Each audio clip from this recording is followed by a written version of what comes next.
Indians என்ன சாப்பிடுறாங்கன்ற list உங்ககிட்ட கேட்டிருந்தேன், ரெடி ஆயிடுச்சா? நம்மள மாதிரி ஸ்டைலான ஃபுட் எல்லாம் சாப்பிடுறது இல்ல சார். இதான் லிஸ்ட், நீங்களே பாருங்க. என்னையா அது 200 வகை தானிய வகைகளை சாப்பிடுறாங்களா? அதனாலதான் அவங்களோட சண்டை போட முடியல. இந்த லிஸ்ட்ல இருக்கிற ஒவ்வொரு ஐட்டமும் ஃபுட் இல்லையா, மருந்து. சோளம், கம்பு, தெனை, சாம, வரகு எங்க இருந்தியா கிடைச்சது இவங்களுக்கு? இது எல்லாமே 200 வகையான டைமண்ட் மாதிரியா. லிஸ்ட்ல ஃபர்ஸ்ட் இருக்க கேழ்வரகு பேரே வாரியர் ஃபுட்யா, போன் ஃபுட்.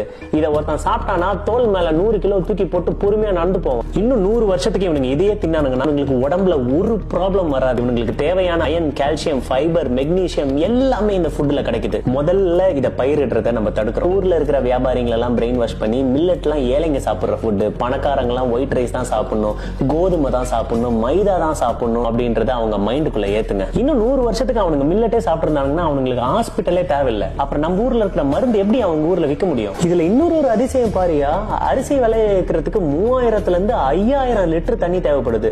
கோதுமையை விளைய வைக்கிறதுக்கு 1500 இருந்து 2000 லிட்டர் தேவைப்படுது. ஆனா மில்லட் உருவாகிறதுக்கு 200 இருந்து 300 லிட்டர் போதும். இதை இமீடியட்டா நிறுத்தலன்னா இன்னும் 100 வருஷம் கழிச்சு இந்தியன்ஸ் உடம்புல எந்த வகையான ப்ராப்ளமும் வராது. இதுல இன்னொரு விஷயம் இருக்கு. இவங்களோட ஜெனட்டிக்கே இந்த மில்லட் எல்லாம் சாப்பிட்டு வளர்ந்தவங்கனால இவங்க உடம்புல ஒரு ஆரோக்கியம் இருக்கும். இன்னும் 2-3 தலைமுறைக்கு இந்த மில்லட்டே சாப்பிட விடாத மாதிரி ஒயிட் ரைஸ், மைதா இதையே போட்டு போட்டு போட்டு இவங்களை பண்ணாதான் இவங்களோட டிஎன்ஏ ஸ்ட்ரக்சரே மாத்த முடியும். எதுவும் சாப்பிடாம 10-15 குழந்தை பெற்றுக்கிறானுங்க. இன்னும் 100 வருஷம் கழிச்சு 10ல 8 குழந்தைங்களுக்கு வைட்டமின், புரோட்டீன் டெஃபிஷியன்சி வரணும். எல்லா பொம்பளைங்களுக்கும் உடம்புல ப்ராப்ளம் வரணும். நேச்சுரலா குழந்தை பிறக்கிறது பெரிய அதிசயமாகணும். அந்த ஒரு நிலைமையை நம்ம கொண்டு வரோம். நான் சொன்னது எல்லாமே இன்னில இருந்தே நடக்கணும். இந்த பேப்பரை அழிச்சிடு, இந்த பேப்பரை நான் அழிச்சிடுறேன். ஆனா இந்த வீடியோட ஃபர்ஸ்ட் கமெண்ட்டை பார்த்து தெரிஞ்சுக்கிட்டாங்கன்னா என்ன சார் பண்றது?